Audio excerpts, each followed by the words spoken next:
Here's the geometric definition.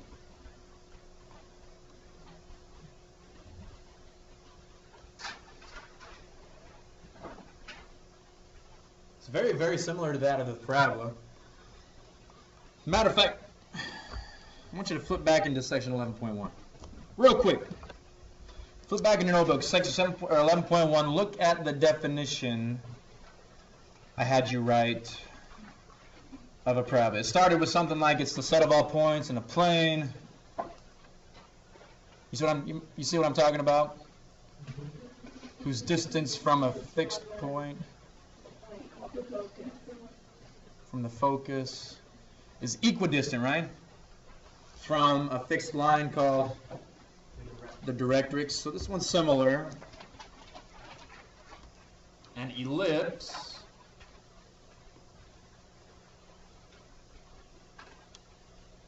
is a set of points in the plane. All that means is it's two-dimensional, and if it's in the plane, it has to be two-dimensional.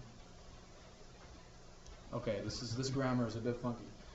The sum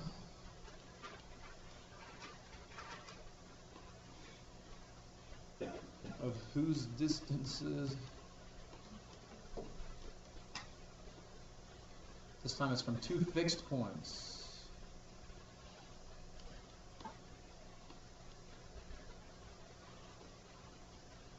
F1 and F2, is a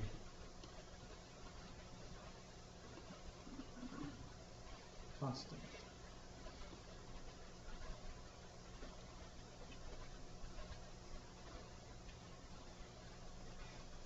The fixed points are called the foci.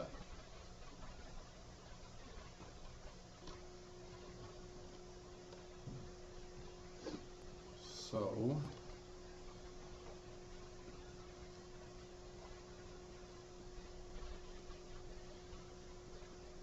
draw an ellipse.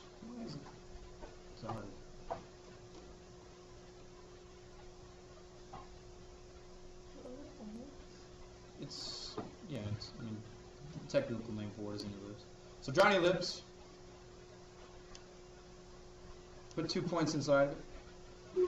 Label one of them F1. Label the other one F2. And then just choose a random point somewhere on the ellipse. Doesn't matter. I'm going to call this one here. Put a point up there.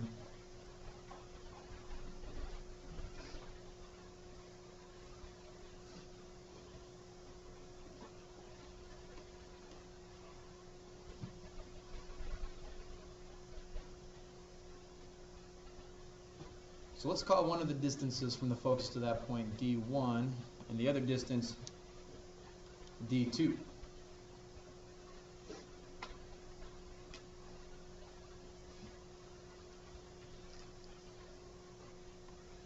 Okay. Now choose another point anywhere. I'm going to choose right here. And then let's draw another segment between there and there. So the distances are different. I'm going to call this one D3 and call that distance 4.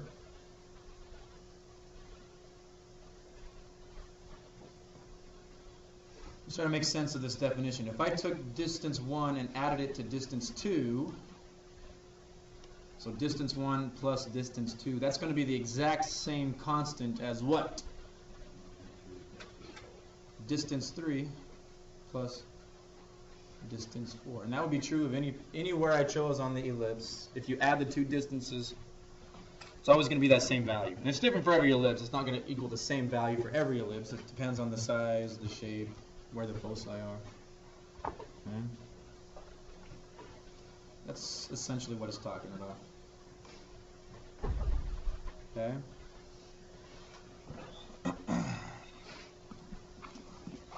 Let's get into the equation, and then we'll get into graphing. Draw a line down the middle of your paper, kind of like we did yesterday, because the ellipses can be horizontal or they can be vertical, and they have different equations depending on which one is which. So on the left side, call this one the horizontal. On the right side, we'll call that one the vertical. Ingenious. Yeah, creative. Very compatible. So the equation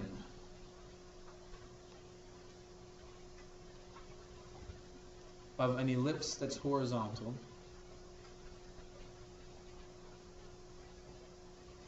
is x squared over a squared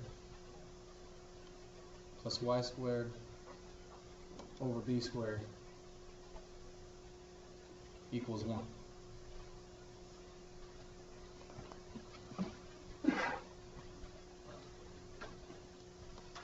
Okay. Now draw a graph.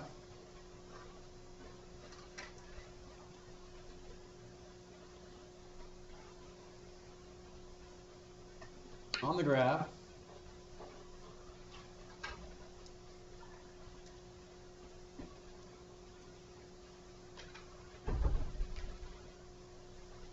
draw an ellipse that's centered around the origin like that.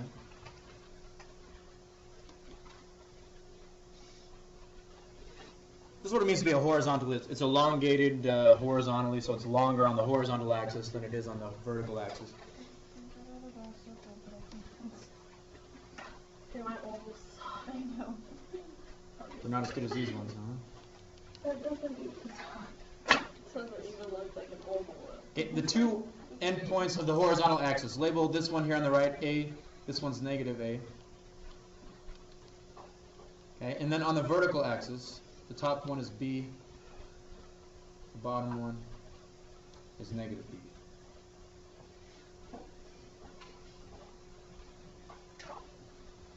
Okay.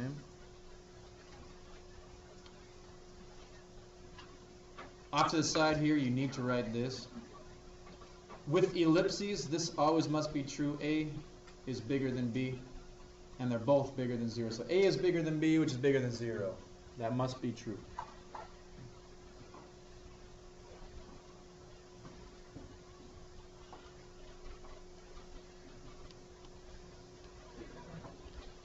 The vertices are the endpoints of the horizontal.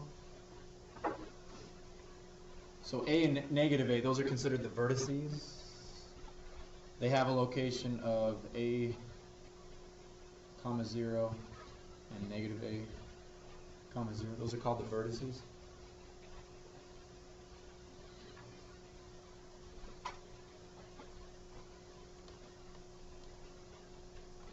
Now, the foci. Notice they're missing from the graph. We haven't put them in there yet. Let's put them in there now. Put a point about right here and a point about right there. Label the first one C, the other one negative C. Now here's how you find the foci. It's a little formula. C squared. Now this is going to look very, very like some kind of a theorem that you've seen before, but it's not exactly the same. It's a derivation. It stems from. Does this look familiar? Yeah. Okay, but what's the difference here? It's a squared minus b squared, so it's not exactly the same as Pythagorean theorem. But that's how you find where the two foci are, by using this formula. C squared equals a squared minus b squared. Okay? Exactly. Good observation. Let's take a look now at one that would be vertical. The equation's a bit different. The equation is x squared over b squared plus y squared over a squared is equal to 1.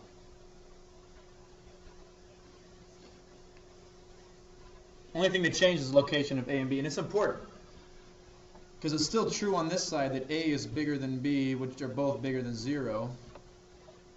Now if a is bigger than b, isn't a squared going to be larger than b squared? What do you guys think? That's going to be true, right? And this is the way I try to remember this. You always look at the denominator and you choose the one that has the larger value. Obviously a squared is going to be the larger value. And you look underneath which variable it is. If the larger value is underneath the x variable, that's going to be a horizontal ellipse. If the larger value is underneath the y variable, that's going to be a vertical ellipse. Okay? That's how I try to remember it. Let's draw a graph of what it looks like, though.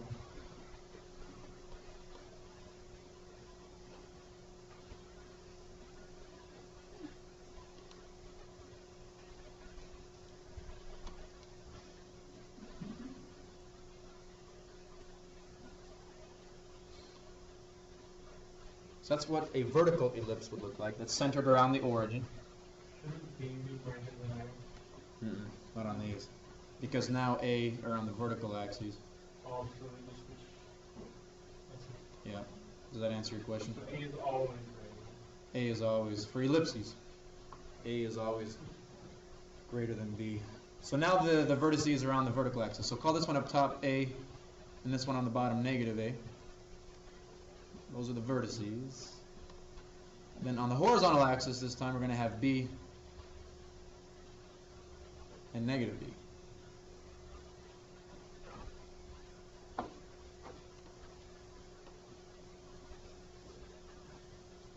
So this time the vertices are 0, comma A and 0, comma negative A. And it's the same equation to find, or the same formula to find the foci. The foci can be found using the formula c squared equals a squared minus b squared. And the foci are going to be on the vertical axis this time because it's a vertical ellipse.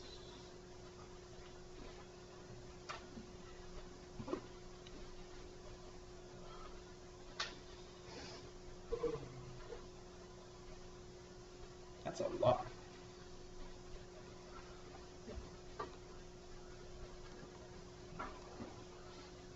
So let's take a look here at example 1.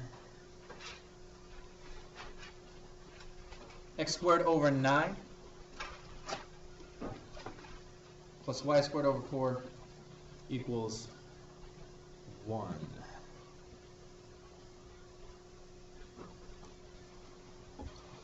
What are we dealing with here? Horizontal or vertical? Horizontal? What do you think? How are we making that decision? Yeah, the bigger value here is underneath the x squared, so that would be horizontal. Okay? So, a couple of things we need to decide then.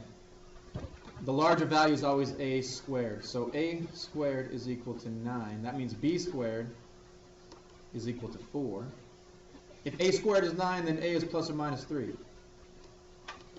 And if b squared is 4, then b is equal to plus or minus 2. Those are really the two things we need in order to graph an ellipse. That's all. We need the values of a, and we need the values of b. Okay? And the foci. We'll get to that in a second. But draw a graph.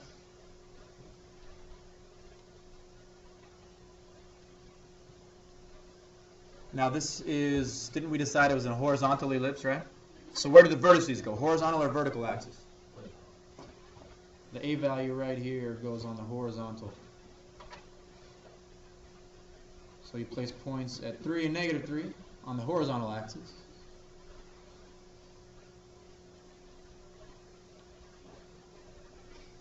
Okay. The values of b then go on the vertical axis.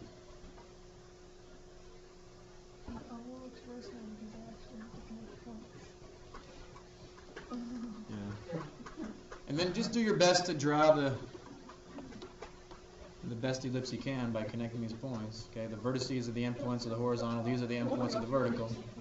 That looks like an Easter egg. That looks like a remembered oval guy.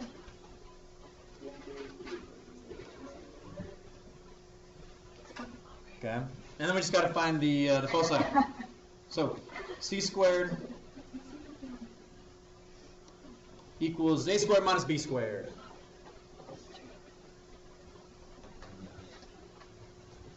So c squared is 9 minus 4. A squared was 9, b squared is 4. We already knew that from the equation. 9 minus 4 is 5. So c squared equals 5. So then c is equal to plus or minus square root of 5. Now, we're not allowed to use a calculator to estimate that, so we just have to make our best guess. Square root of 5? A little bit larger than 2, right? Doesn't have to be completely accurate, so just go out to 2 and just a little bit more and place a point there, and then go out to -2 and then a little bit more and place a point there. Label one of them F1 and F2. That's all there is really to graphing an ellipse. You need the A and the B values to get the shape of the ellipse, and then you need the foci. Pretty easy to graph ellipses. What was that? Pretty much, yeah. Let's try another one.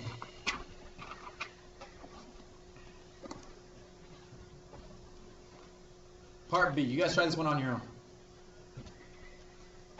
X squared over 9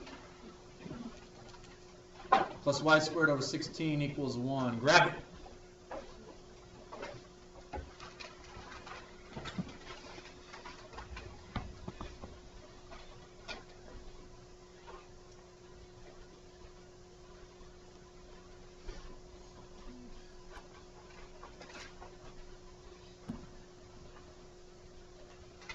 You guys are graphing a vertical ellipse, right?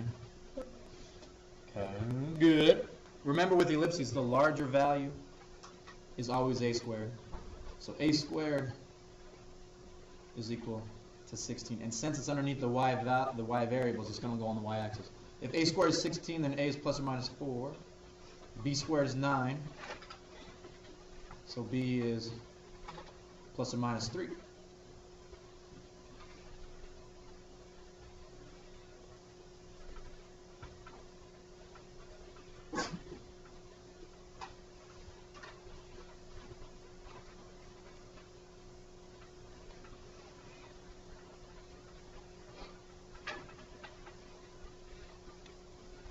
Okay, that was not a good looking ellipse.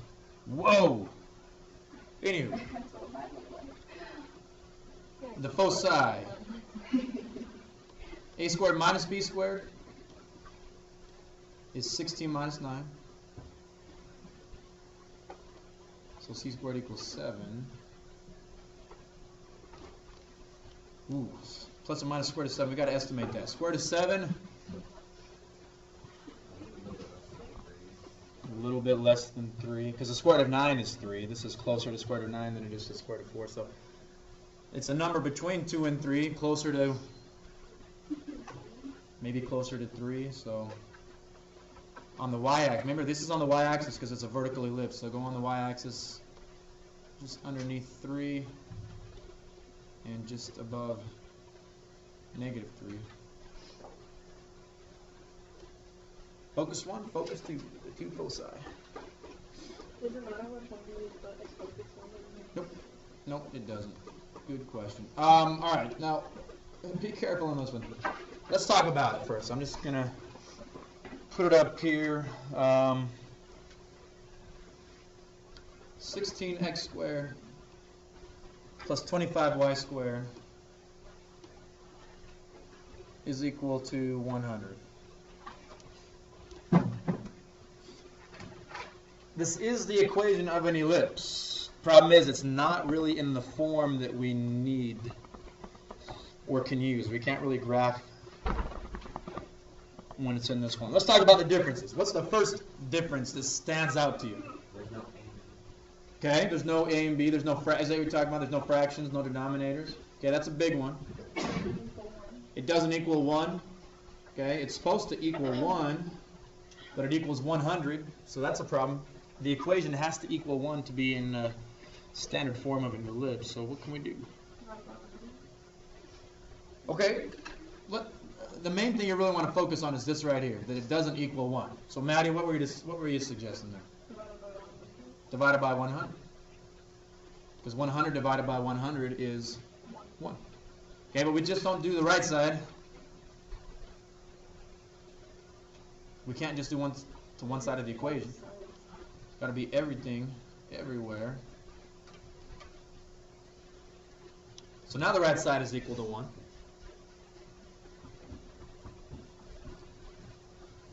What about the left side? 16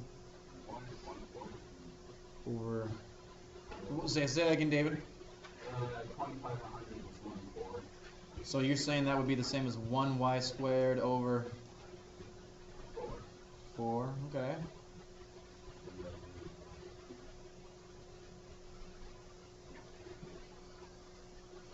What about 16 over 100? Doesn't divide. Okay, 4x squared over 25. It's so close. So close. It does equal 1, and that's good. And we do have denominators, but the problem is, look closely. Look closely at this one here. And then compare it to these equations right here. Okay, either horizontal or vertical. There should be no coefficients in front of x squared or y squared. Okay, right now we have 4x squared. What is it? 4x squared over 25. That's a problem.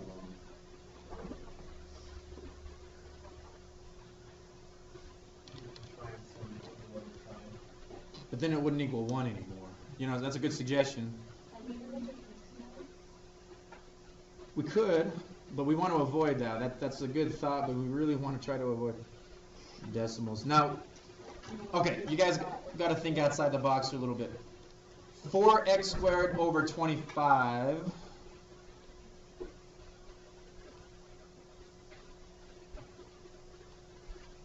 Oh, I see. Do you guys agree that it's the same as this? Are these the same thing?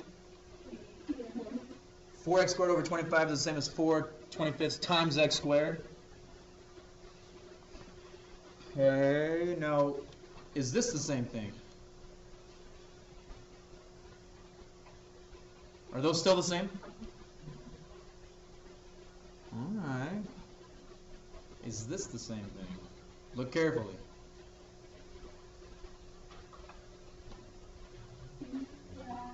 Are those the same? Okay. Now, are these the same?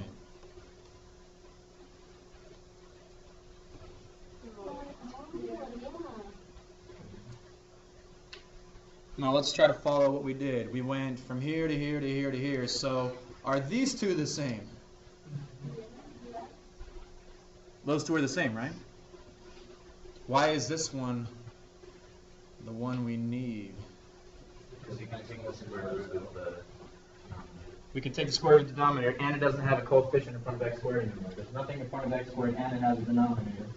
So even though this one here and this one here are equivalent, this one wouldn't have let us find b or a because it had that 4 on top. So I know it's kind of a stretch, and you probably wouldn't have thought that, but this is what you need to think of. Instead of timesing it by 4/25, you divide it by 25/4. Okay? So now we got to rewrite the equation. So now it's x squared over 25/4 plus y squared over 4 equals 1. Now we can decide on A and B, but you have to be careful. Which one is larger, 25/4 or 4? 25/4 is larger. Okay. Even though not really supposed to. Who has a cat? Divide 25 by 4. What's the decimal there? I'm just curious. 6.25. All right, so 25/4 is larger. What does that mean? Is 25/4 a squared or is it b squared? This is a squared because it's larger. So a squared is 25/4. B squared is 4.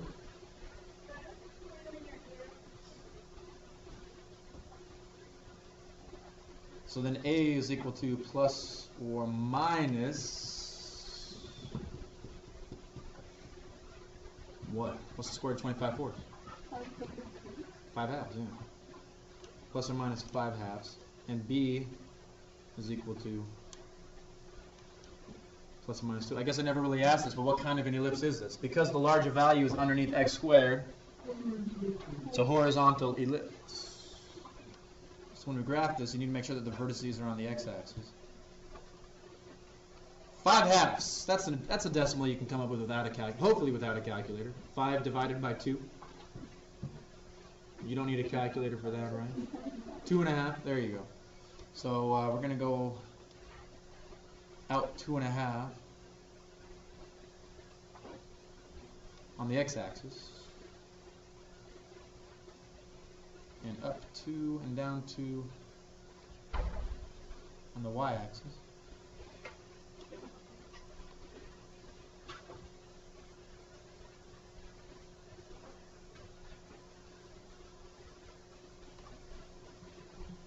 Just a thinking question here for you. What if A and B have the exact same value? Which is possible. Circle. It's a circle. Okay, a circle is just a special type of an ellipse where A and B have the same value. Okay. Let's find the foci. C squared. C squared 0, 1. That's what I was just going to ask. Take a look at this equation, you guys. C squared equals A squared minus B squared. If A and B did have the same value, they don't in this case, but let's say that they did. Then what would A squared minus B squared be? 0. And what's the square root of 0? 0. So in a circle, how many foci are there? Just one. It's the center of a circle. Okay. As the two foci of an ellipse comes closer together, what happens to the ellipse? It becomes more circular. That's called the eccentricity. The eccentricity talks about the roundness of an ellipse. So as the two foci come closer together, it becomes more circular. Anyway, for this one though, C squared is 25/4 minus 4.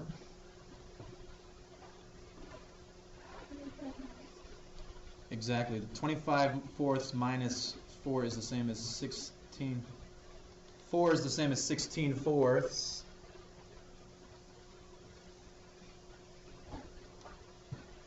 Okay, so then C squared is 25/4 minus 16/4. That's 9/4. Exactly. C is equal to plus or minus 3/2. Which axis does it go on? The x-axis. This is a horizontal ellipse, so it goes on the x-axis. 3/2 is 1.5, so put a point at 1.5, negative 1.5.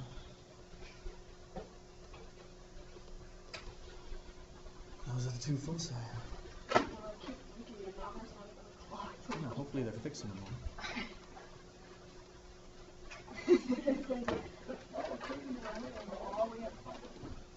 Try this one. Now you're going to have to come up with the equation. I'm going to describe where the foci are and where the vertices are. You tell me what the equation is. Yeah. Yeah. Vertices. And we got to move. We don't have much time. The vertices are plus or minus 4, 0. The foci are plus or minus 2, 0. Find the equation. Well, let's first decide what we're dealing with. Vertical or horizontal? Where are the foci and the vertices? Which axis?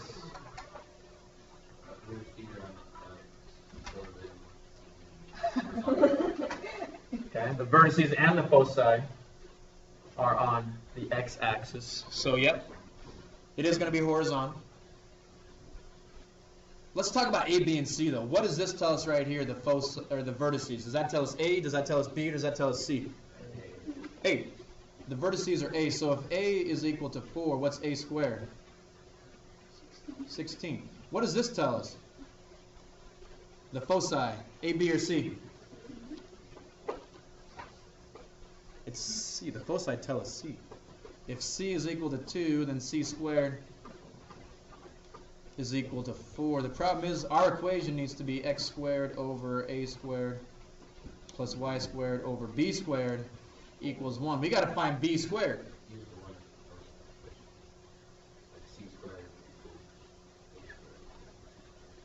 Okay. We know that the 16 is going to go here. But to find B squared, Trenton, you're suggesting using this formula, C squared equals A squared minus B squared. We've been using this to find C squared. But if we already know C and A, couldn't we rearrange this to find B squared? Let's do that.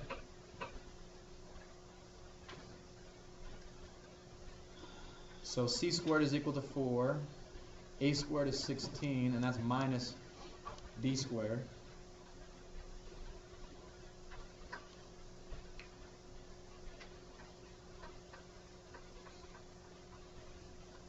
We can rearrange this to be b squared equals 16 minus 4. So b squared is 12.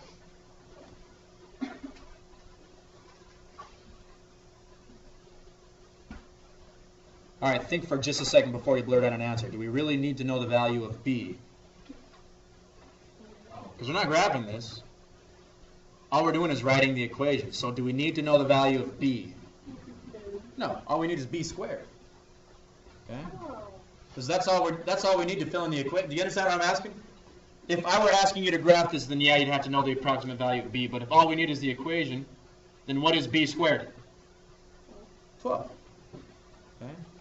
So the equation becomes x squared over a squared, which is 16, plus y squared over b squared, and b squared is equal to 12, and that's equal to 1. That is the equation of that ellipse.